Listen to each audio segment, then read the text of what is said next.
Situata alarmante e mbeturinave në pyllin e sodës po degradon për ditë, ndërsa zona natyrore pranë qytetit të Vlorës po shndërrohet në një vend grumbullim të palishëm mbetjesh industriale. Prej muajsh në këtë territor po derdhen mbeturina të pajisjeve elektroshtëpiake, ndërsa në ditët e fundit fluksi ngarkesave të palishme duket se shritur ndjeshëm. Mbas këtij aktiviteti qëndrojnë kompani që merren me tregtimin dhe riparimin e pajisjeve elektrike dhe elektronike.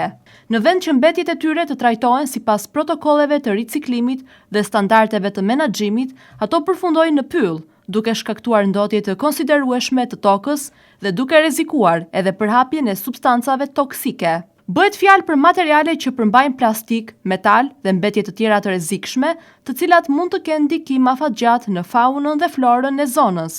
Denoncimi i parë publik u bë pak ditë më parë nga televizioni 6+1 Vlora, i cili transmetoi pamje ku dukeshin qartazi zona të tëra të pyllit të mbuluara nga frigorifer të braktisur, lavatriçe, televizor, aparatura të ndryshme elektrike dhe mbetje të përpunimit të tyre.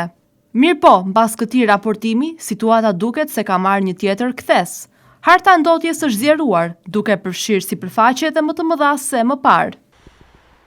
Nga vëzhgimi ynë i parë, disa ditë të kaluara, duket se është shtuar edhe më shumë kjo vatër, e cila po shërben për mbetjet që dalin nga bizneset që tregtojnë elektroshtëpiake.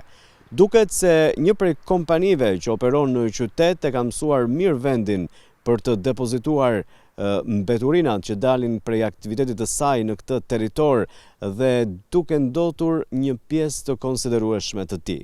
Por lind pyetja kush është kjo kompani e cila sfidon edhe autoritetet. Duhet që këtë gjë ta gjejë policia bashkiake dhe autoritetet e tjera vendore, si dhe policia e shtetit, që kanë për detyrë të ruajnë mjedisin të pastër.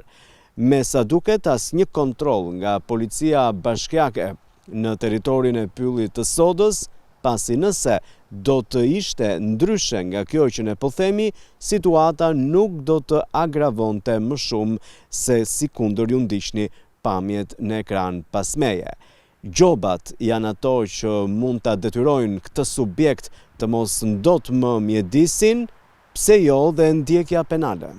Kërkohet ndërhyrje urgjente nga policia bashkiake e Vlorës, e cila duhet të evidentojë pavonesë subjektet përgjegjëse dhe të marrë masa ndëshkuese deri në pezullimin e aktivitetit për kompanitë që rezultojnë të jenë duke kryer shkelje të rënda mjedisore. Po ashtu, kërkohet vendosja e kamerave të sigurisë dhe patrullime më të shpeshta në zonë për të parandaluar depozitimet e mëtejshme.